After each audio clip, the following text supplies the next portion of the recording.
Paano kung napagod na tayo pero hindi natin pinaparamdam? Paano kung gusto mo nang sumuko pero ang tanging pinapakita mo lang ay ang paglaban? Sa buhay, hindi natin kailangan ipakita na palagi tayong malakas, masaya. Minsan, kailangan din natin ipahinga.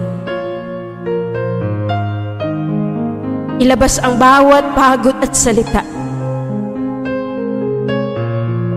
Maraming hindi nakakaintindi.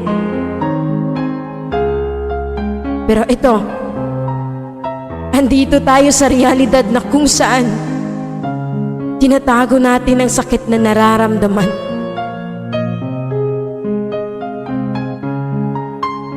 Kailan ba dapat tayo magpahinga? At kailan sabihin na ayaw ko na?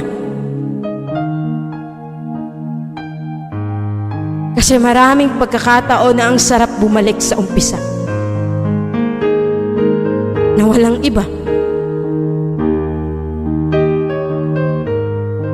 Ang sarap mabuhay, pero ang hirap mapagod.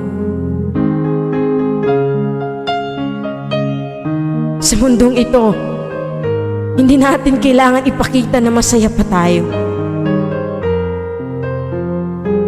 Kasi may mga oras na halos tayo ay sukong-suko na. May mga panahong ayaw mo na, pero pilit mong iniiwasan. Kasi ikaw lang ang mag-isa. Mag-isang dinadala ang sakit na dadarama.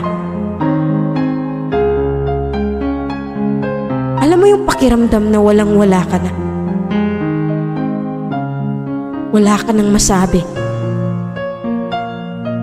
Dahil pagod ka na sa paulit-ulit na sakit. Yung parang ayaw mo na. Napapagod tayo hindi dahil mahina. Napapagod kasi nangangarap at patuloy na lumalaban sa buhay.